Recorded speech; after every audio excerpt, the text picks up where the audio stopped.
In July 2025, if you were driving through Gurugram, you would see a truck that simply vanished because the road opened up and swallowed it.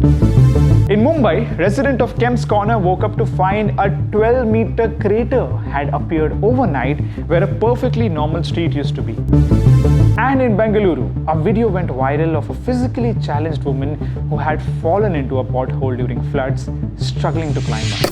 Many roads are broken and filled with potholes. Approval for 20 trillion rupees, which involved building over 75,000 kilometers. This is the asset of our country. Now, if you live in any major Indian city, none of this is going to surprise you.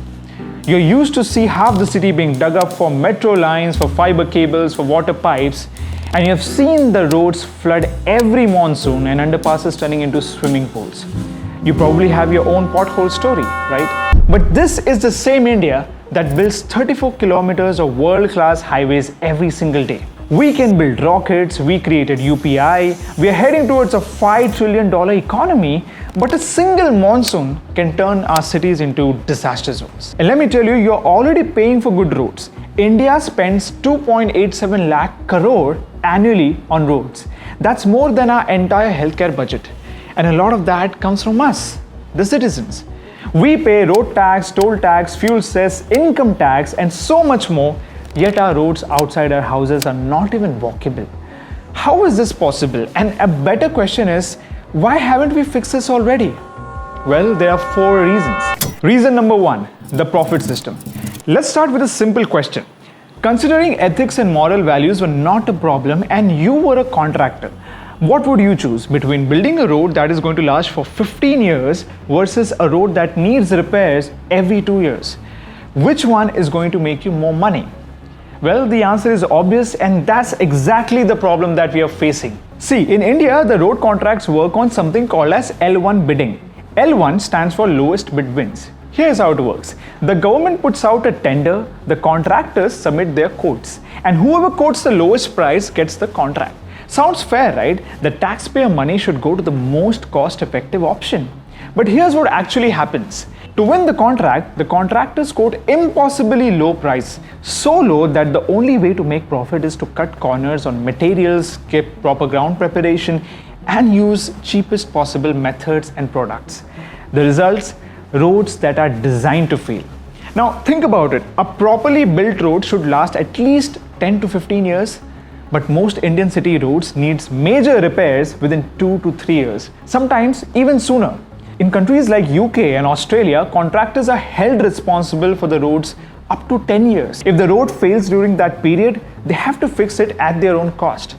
But in India, most contractors are only responsible for 1 to 2 years, and some escape responsibility in just few months. This isn't a bug in the system. For many contractors, this is a feature that they love, because every time the road fails, there's a new repair contract. Every time there's a new repair contract, there is new revenue, more money. So a road that is going to last for 15 years means one contract.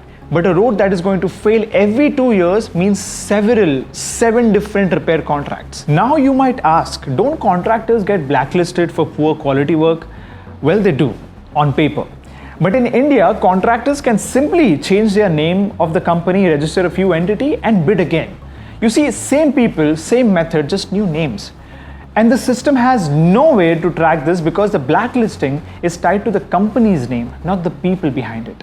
So you understand, we have created a system where the most profitable strategy is to build roads that break, where quality is punished and failure is rewarded. And the cost of this broken incentive system, it's coming straight out of your pocket. Reason number 2, build to fail. But the profit motive is only half the story. Even if contractors wanted to build a good quality road, they're working with materials that are fundamentally flawed. Here is something that is going to blow your mind.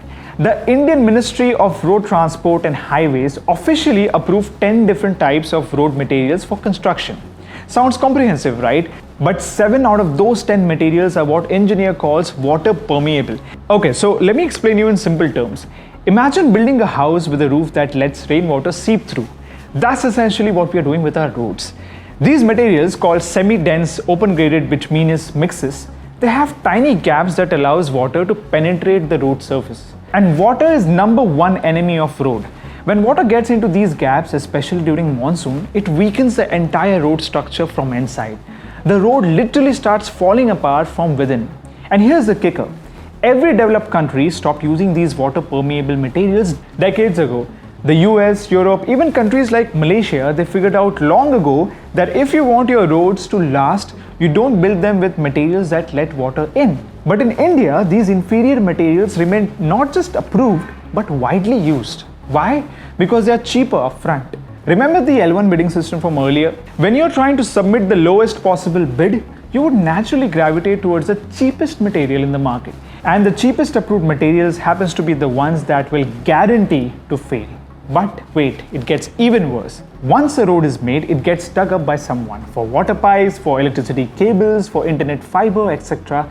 And every time these roads are dug up, they lose even more strength. The CRRI research shows that roads significantly lose their load-bearing capacity after being dug up multiple times. So we have roads built with water-permeable materials that get weaker every time they're dug up. And as we'll see soon, they get dug up a lot. This is a system that is literally designed to produce roads that break. And the question is, if we know this, why do we keep doing it? Well, we'll come to that in a minute. There's just one more thing, something we can't really control. Reason number 3, monsoon failure. Even if we fix the bidding system and upgraded our materials, there's a third problem that is literally falling from the sky. Indian roads are designed to handle 25 to 50 millimeters of rainfall per hour. That's what our engineering manuals specify.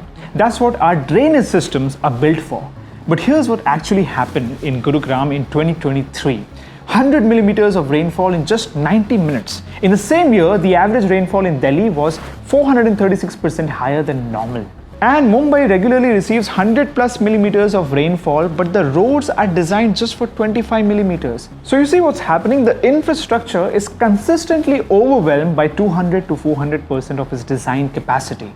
It's like designing a dam for a small river and then dealing with oceanic tsunami. So what happens is the drainage system gets overwhelmed.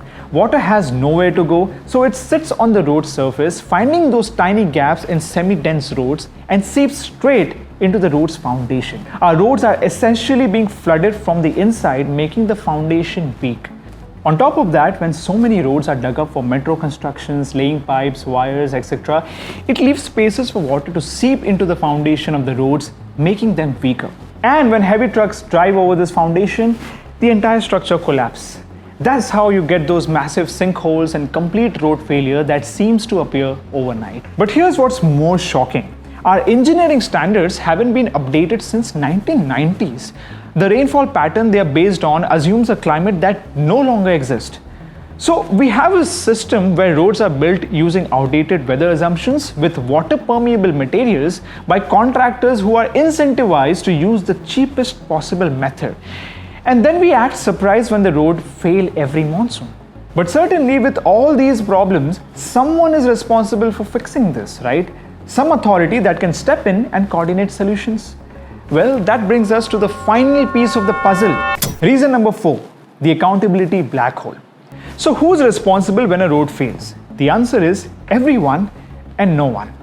Let me paint you a picture of how road governance actually works in Indian cities. In Bangalore, a single road can be controlled by up to 10 different agencies. The Bruhat Bengaluru Mahanagar Palika handles some parts. The Bangalore Water Supply and Sewage Board controls areas near water lines. BESCOM manages sections with electrical infrastructure, and the state PWD oversees certain stretches, and so on. And each agency has its own budget, its own contractors, own timelines, and their own priorities. Here's what typically happens. The telecom company digs up the road, lays the cable, covers it up, and moves on. They're not responsible for restoring the road to its original condition. That's supposedly someone else's job. But whose job exactly? The telecom company says it's the municipal corporation's responsibility. The municipal corporation says it's the PWD's job because the road falls under their jurisdiction. The PWD says that they only handle state highways, not local roads. Sorry. Meanwhile, the road remains dug up. In Delhi, there's something called as a 60-foot rule. Roads wider than 60 feet handled by one agency, smaller than 60 feet, another agency. But nobody clearly knows which road falls into which category, and the agency themselves often disagree. Now, this is going to surprise you a lot. The resident of Vasant Kunj in Delhi spent 3 years, not one, not two, but 3 years just trying to figure out which agency was responsible for fixing their roads. Can you imagine this? 3 years of going from one office to another office to another office only to be told that this isn't our department. And this is the fundamental and the most severe problem that we are facing, where everyone is responsible, no one is responsible. Compare this to our highways. The National Highways Authority of India, NHAI, has complete control over highways. One agency, one budget, one point of accountability. And when something goes wrong with our highways, you know exactly who to call. And that's why highways work and city roads don't. It's not that people managing city roads are incompetent. It's a system that is so fragmented that even competent people can't make it work. But here's what gives me hope. We are already proving we know how to fix this. So overall, it's not people's problem, it's a system problem. And we are already seeing system change in some parts of India. Like in Tamil Nadu, they introduced 5-year contractor accountability for road maintenance. The results, average repair time dropped from 18 months to 45 days. So now suddenly when contractors know that they have to fix their own shady work for a decade, the quality improves dramatically. And the technical solution exists. We know that dense graded bitumen presents water damage.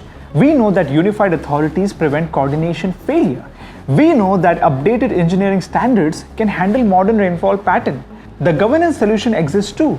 The NHAI model has already proven that Indian agencies can deliver world-class infrastructure when given proper authority and accountability. And here's why this matters for India's future. Our goal is to become a developed nation by 2047, right?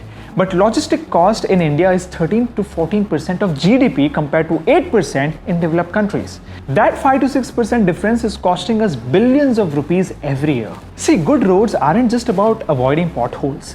They're about moving goods efficiently, reducing transport costs, enabling business to grow, and making every Indian more productive. As John F. Kennedy once said, American roads are good not because America is rich, but America is rich because American roads are good.